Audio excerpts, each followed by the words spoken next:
Hello guys, welcome back to trade strategist. आज हम लोग डिस्कस करने वाले हैं कि how you can pivot your investments in a better way. किस तरीके से आप लोग एक पार्ट टाइम इन्वेस्टमेंट जरूरी अपनी स्टार्ट कर सकते हैं without getting involve in the markets beyond your capacity. किस तरीके से आप लोग लगातार इन अ रेगुलर पीरियड इन्वेस्टमेंट कर सकते हैं and you can make good amounts of money in the longer period without concerning too much about market volatility. किस तरीके से आप लोग इन्वेस्टमेंट कर सकते हैं बिना मार्केट वोलेटिलिटी से परेशान होते हुए, यही हम लोग जानने वाले हैं बहुत ही इंटरेस्टिंग तरीके से आज की वीडियो में। चलिए फटाफट से चलते हैं स्क्रीन के ऊपर, समझते हैं डिटेल में कि क्या है वो स्ट्रेटजी जिससे हम रेगुलर पीरियड्स पे इन्वेस्टिंग करके बड़े बड़े फंड मैनेजर्स को भी हरा सकते हैं। तो यहां पर आप लोग देख सकते हैं सिस्टमैटिक इन्वेस्टमेंट प्लान SIP। तो जो पैटर्न हम लोग यूज करने वाले हमारे इन्वेस्टमेंट का वो होने वाला है सिस्टमैटिक। हम लोग यूज करने वाले SIPs को to invest regularly in the share market. तो यहां पर जो चीज आपको देखने के लिए मिलती है वो ये है कि आप ओवरऑल कहीं ना कहीं जब SIP कर रहे होते हैं तो वहां पर आप लोग डिसिप्लिन इन्वेस्टमेंट स्ट्रेटजी एक फॉलो कर रहे होते हैं। और जैसा कि आप लोगों को पता ही है, मार्केट वेटरन्स ने भी यही कहा। For example let Rakesh Jhunjhunwala ji या फिर आर राधाकृष्ण दमानी जी, इनके अलावा बाकी जो मार्केट वेटरन्स हैं वो लोग भी यही कहते हैं कि अगर आप डिसिप्लिन इन्वेस्टमेंट तरीके से कभी भी कोई इन्वेस्टमेंट करते हैं या इस प्रोसेस को फॉलो करते हैं, then in the long run you are going to beat not only the inflation but the rupee depreciation. आप उसे भी बीट करेंगे। इसके अलावा you are going to make some good wealth for you and believe me, if you follow a disciplined approach then you can also beat the ROI, the return on investment on other asset classes. For example gold हो गया या फिर हम लोग बात करें real estate की। तो यहां पर आप जो करने वाले वो ये है, तो यहां पर आप लोग फिक्स इन्वेस्टमेंट करने वाले हैं एट रेगुलर पीरियड्स। आप लोगों को मार्केट टाइमिंग नहीं करनी है। देखिए, as a trader you have to time the market, otherwise you are not going to make the money. Whether you are playing for non directional strategies or you are going for directional strategies, दोनों ही case में आपको regular basis पे market को time करते रहना है, otherwise आप पैसे नहीं बना पाएंगे। ऑन द अदर साइड अगर SIPs की बात की जाए तो ये कहीं ना कहीं एवरेजिंग फिनोमेना यूज करता है। वहां पे मार्केट टाइमिंग इतनी ज्यादा इंपॉर्टेंट नहीं है, बट रेदर आपकी जो डिसिप्लिन सिस्टमैटिक अप्रोच होने वाली है वो मैटर करती है over a long period of time. इसके अलावा आपको जो वेल्थ क्रिएशन देखने के लिए मिलता है SIPs के थ्रू वो फिनोमिनल है। किस तरीके से आप लोग ओवर अ डेकेड या फिर over multiple decades wealth create कर सकते हैं, ये मैं सबसे एंड में आपको समझाने वाला हूं। तो आपको वीडियो को स्किप नहीं करना है, बट डेफिनेटली आप लोगों को उससे पहले भी बहुत इंटरेस्टिंग डिटेल्स में बताता हूं। तो क्या बेनिफिट्स हैं SIPs के, क्यों मैं यहाँ पे पिच कर रहा हूं SIP, चलिए जान लेते हैं फटाफट से। नंबर 1, रुपी कॉस्ट एवरेजिंग। जो मेजर चीज मुझे बेनिफिशियल लगती है अगर SIPs की बात की जाए वो ये है कि मार्केट में आप जब भी लमसम एक इन्वेस्टमेंट करना चाहते हैं एक बड़े अमाउंट को, तो वहां पर एक रिस्क रहता है। फॉर एग्जाम्पल अगर आपको XYZ स्टॉक में इन्वेस्टमेंट करना चाहते हैं, एक बड़ा अमाउंट इन्वेस्ट करना चाहते हैं, फॉर एग्जाम्पल आप फ्यू लैक्स इन्वेस्ट करना चाहते हैं मार्केट में। अब आपने कोई शेयर खरीद लिया, अब आपके शेयर खरीदने के बाद वहां से आपको एक करेक्शन देखने के लिए मिलता है ऑलमोस्ट 35 to 40% का। तो डेफिनेटली आपकी इन्वेस्टमेंट जर्नी काफी रॉकी हो जाएगी। इसके अलावा आपको बहुत ज्यादा ड्रॉडाउन फेस करने पड़ेंगे। You have to go through a lot of mental stress.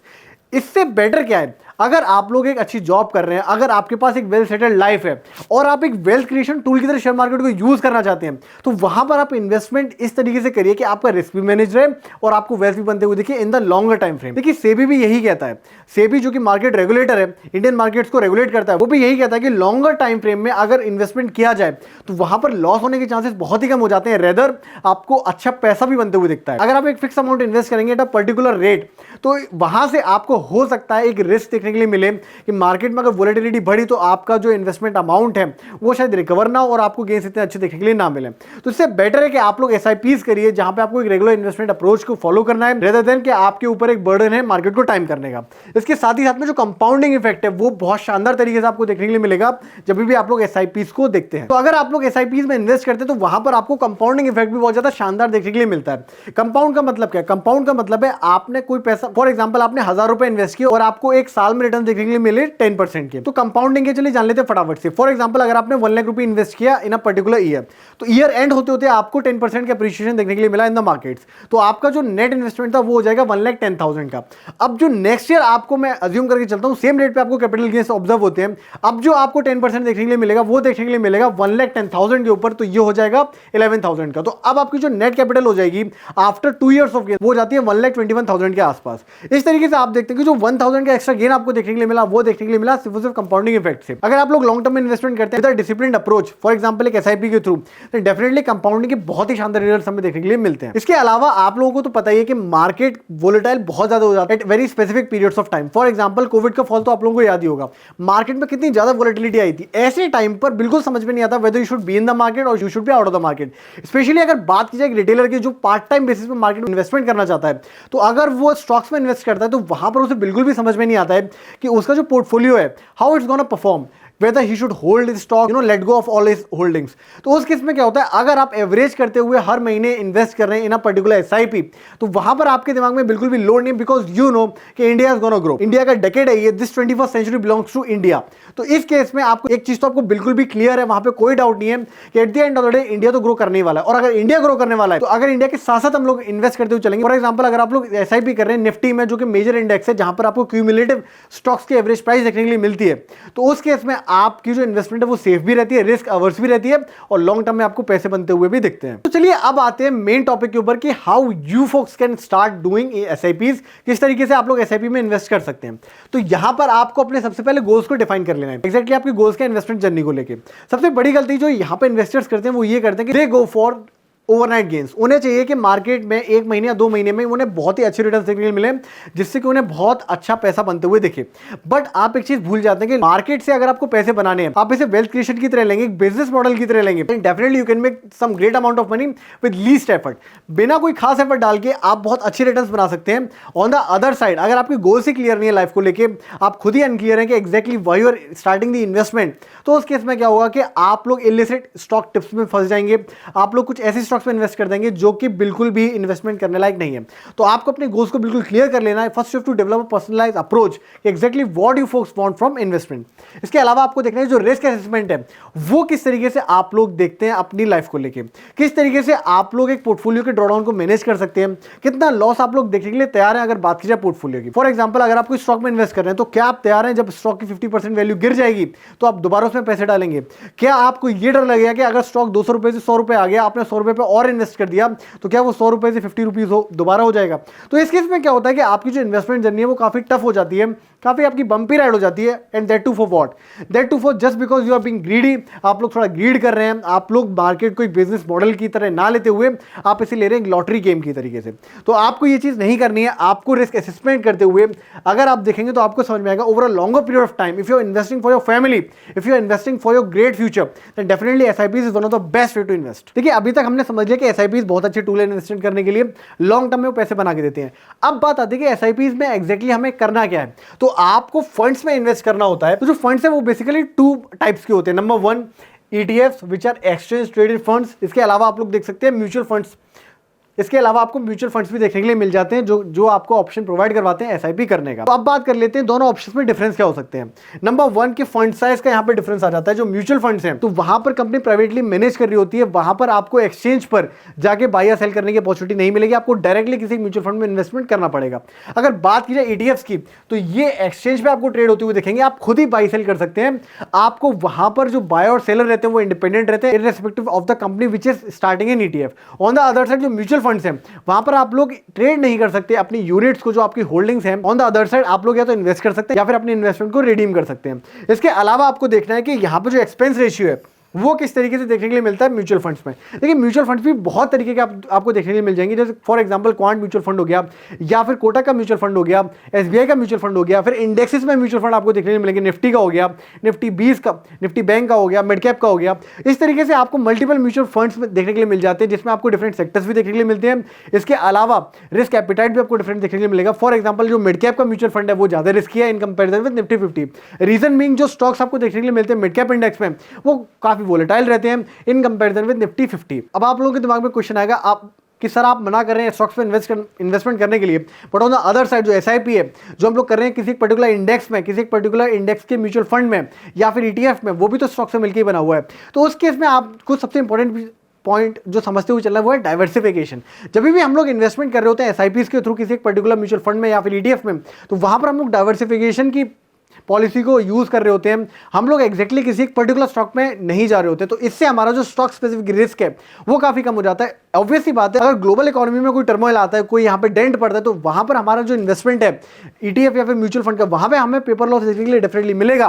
But because our economy is stable, sound and it is driven by quality rather than quantity, तो वहां पर हमें क्या मिलेगा, over a longer period of time अच्छा return देखने के लिए ही मिलेगा। इसके अलावा अगर आप लोग इन्वेस्टमेंट करना चाहते हैं म्यूचुअल फंड्स में, तो आपको ट्रैक रिकॉर्ड भी देखते हुए चलना है कि एक पर्टिकुलर म्यूचुअल फंड किस तरीके से बिहेव कर रहा है over a period of time. तो वहां से भी आपको क्लैरिटी मिल जाती है। Whenever you compare between mutual funds, तो वहां पर भी आपको आइडिया मिल जाता है which mutual fund is better than other one. चलिए जान लेते हैं फटाफट से कुछ और इंपॉर्टेंट पॉइंट्स एसआईपी से रिलेटेड। नंबर 1 कि आपको सीजनैलिटी को यूज करते हुए चलना है whenever you are going for SIPs.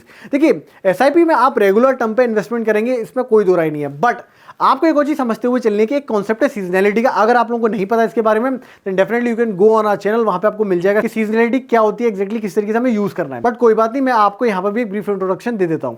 देखिए सीजनैलिटी हमें सिर्फ ये बताती है कि ओवर अ डेकेड या फिर ओवर मल्टीपल डेकेड्स किस महीने में इंडेक्स या फिर स्टॉक ने किस तरीके से बिहेव किया है, over a period of years particular month में किस तरीके से बिहेव कर रहा है एक पर्टिकुलर स्क्रिप्ट, तो वो हमें बताता है सीजनैलिटी। फॉर एग्जांपल अगर आप जनवरी की सीजनैलिटी निकालेंगे 2000 से लेकर 2023 तक, तो वहां पे आपको समझ में आएगा कि जनवरी में निफ्टी के returns almost negative, flat to negative रहते हैं। इसका मतलब जनवरी में मार्केट जो अंडर परफॉर्म कर रहा होता है ओवरऑल। तो इस केस में क्या होगा कि आपको पहले से पता चल जाएगा कि मार्केट जनवरी में अच्छा परफॉर्म नहीं करने वाला है। तो what you can do one thing कि आप लोगों को जब भी एक रेड मंथ देखने के लिए मिलता है इन द इंडेक्स, अगर मैं स्पेसिफिकली एग्जांपल हूं निफ्टी 50 का, तो वहां पर अगर आपको पता है कि ऑलरेडी यहाँ पे जनवरी में हमें अच्छी परफॉर्मेंस देखने नहीं मिलेगी, तो आप लोग जो भी एसआईपी कर रहे हैं आप उसका थोड़ा सा अमाउंट बढ़ा दीजिए। बट बी अवेयर, ये मैं सिर्फ और सिर्फ इंडेक्स में, वो भी निफ्टी 50 में बता रहा हूँ। रीजन बीइंग कि निफ्टी 50 काफी स्टेबल इंडेक्स है, वहां पर आपका रिस्क काफी कम रहता है। तो अगर आपको कोई डिप देखने के लिए मिलता है निफ्टी 50 में, तो वहां पर डेफिनेटली आप लोग थोड़ा सा ज्यादा इन्वेस्टमेंट कर सकते हैं इन कंपेरिजन विद अदर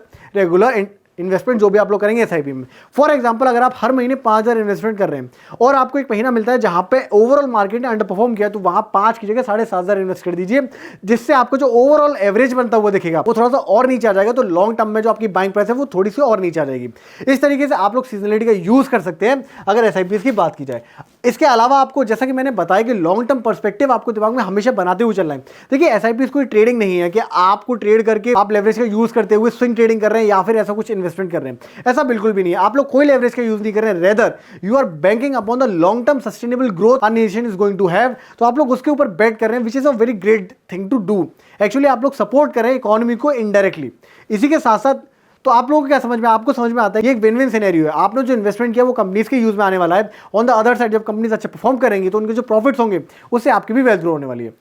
अब हम लोग बात करते हैं ऑटोमेटिक इन्वेस्टमेंट की। देखिए because most of the folks are job working या फिर कोई और बिजनेस में वो लोग इन्वॉल्व होते हैं, तो आप लोग एसआईपीज में ऑटोमेटिक इन्वेस्टमेंट के सिनेरियो को भी चूज कर सकते हैं, जहां पर आपको बिल्कुल दिमाग नहीं लगाना है। रेगुलर पीरियड्स में रेगुलर डेट पे आपकी इन्वेस्टमेंट होती रहेगी।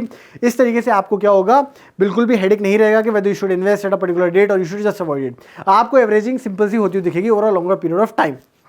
अब बात करते हैं रिव्यू एंड रीबैलेंस की। अगर आप लोग शुरू के 3 पॉइंट्स में एक्सपीरियंस हो जाता है, आपको एक अच्छा एक्सपीरियंस हो जाता है मार्केट में। देखिए market is not rocket science, market सबके लिए, आपके लिए, मेरे लिए, बड़े इन्वेस्टर्स के लिए, छोटे इन्वेस्टर्स के लिए भी है। बात सिर्फ और सिर्फ एक्सपीरियंस की है। एक पर्टिकुलर एक्सपीरियंस होने के बाद में आपको खुद ही समझ में आने लगेगा कि कब मुझे ज्यादा करना है, कब मुझे कम इन्वेस्टमेंट करना है। इसी के साथ साथ किस इंडेक्स में मेरे को इन्वेस्टमेंट अभी करना है, किस इंडेक्स में मेरे को इन्वेस्टमेंट नहीं करना है। बट इन द स्टार्टिंग आपको इन तीनों पॉइंट्स पे ज्यादा फोकस करना है। अगर आपको थोड़ा इन्वेस्टमेंट का एक्सपीरियंस हो चुका है, तब आप लोग रिव्यू कर सकते हैं अपने इन्वेस्टमेंट को, रीबैलेंसिंग भी कर सकते हैं। फॉर एग्जांपल कोविड के बाद आपने देखा कंपैरेटिवली जो मिड कैप इंडेक्स है वो आउट परफॉर्म करती हुई दिखी निफ्टी 50 को।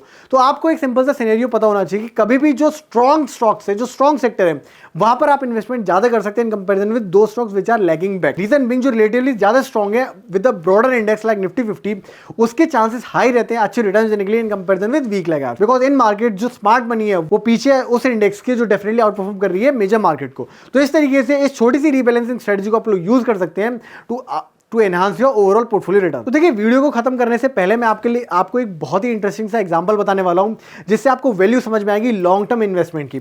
मेरे कितने भी बता लेने से आप लोग नहीं समझेंगे, बट जब आपको एक प्रैक्टिकल एग्जांपल दिखेगा तब आपको समझ में आएगा रेगुलर इन्वेस्टमेंट किस तरीके से आपकी हेल्प कर सकते हैं to create a good great wealth in the end that too in a sustainable manner. तो यहाँ पे मैंने निफ्टी 50 का एग्जांपल लिया। निफ्टी 50 1 जनवरी 1999 में निफ्टी 50 ऑन 1 जन 1999 किस रेट पे था, वो था 890। अगर बात की जाए करंट डेट की which is 14th of May 2024, तो आज वो किस रेट पे, आज वो है 22,217।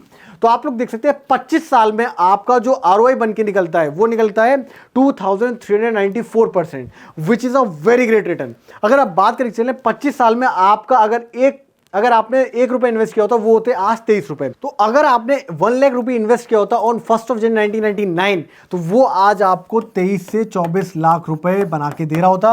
और अब आप सोच के देखिए आपको इसमें कितना एफर्ट डालना पड़ा। आपको यहाँ पे बिल्कुल भी एफर्ट नहीं डालना पड़ा, आपने बस रेगुलर टाइम में इन्वेस्टमेंट ही किया है। अब आप लोग बोलेंगे कि मार्केट में तो बहुत ज़्यादा वोलेटिलिटी रहती है, मार्केट अगर ऊपर जा रहा है तो फिर नीचे भी आता है, फिर ऊपर जाता है, फिर नीचे आता है। यही तो चीज़ मैंने आपको बताई है। In the SIP nobody wants you to time the market. आपको बस मार्केट में बने रहना है, रेगुलर टाइम पे इन्वेस्टमेंट करते रहना है। अगर आप बात करें चलें इस रिटर्न में भी मार्केट ने कोविड का फॉल देख लिया, मार्केट ने क्रैश देख लिया, जब .com बबल का क्रैश हुआ वो देख लिया। इसके अलावा मार्केट ने सब प्राइम क्राइसिस भी देख लिया। 2008 में मार्केट बहुत ज़्यादा गिरे थे वो देखे, इसके बाद 2000 में मार्केट गिरे थे वो भी देखा मार्केट ने। इसके अलावा लेटेस्ट अगर मैं बात करें चलूँ 2020 में कोविड का फॉल भी मार्केट ने देखा।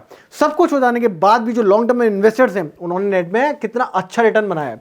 तो आप लोग देख सकते हैं कि ओवरऑल किस तरीके से आप एसआईपी में इन्वेस्ट करते हुए शानदार रिटर्न्स बना सकते हैं with not too much effort but with great reward. तो आई होप आप लोगों को समझ में आएगी the importance of SIP and nevertheless अगर आप लोग इन्वेस्टमेंट स्टार्ट करना चाहते हैं you must start with a good and great SIP. तो आज की वीडियो को हम लोग लंबा नहीं करते, यहीं तक रखते हैं। बट आने वाली वीडियोस में मैं आपको ये भी समझाऊंगा कौन से म्यूचुअल फंड आपको चूज करने चाहिए, कौन से म्यूचुअल फंड आपको चूज नहीं करने चाहिए, किस म्यूचुअल फंड का रिस्क टॉलरेंस कम होता है, किसका ज्यादा है। इस तरीके से आप लोग म्यूचुअल फंड का एक ओवरऑल पोर्टफोलियो बना सकते हैं, कौन से ईटीएफ्स बेटर है इन कंपैरिजन विद अदर ईटीएफ्स, और किस तरीके से ग्लोबल मार्केट्स में भी आप लोग ट्रेड कर सकते हैं यूजिंग ईटीएफ। के अलावा अगर आप लोगों के पास डीमैट अकाउंट नहीं है then definitely you can go in the description link to find the link for opening a demat account. And once you open a demat account now guys you have a great responsibility to show fiscal prudence. आपको बेफालतू के trades नहीं करने, reckless trading नहीं करनी है।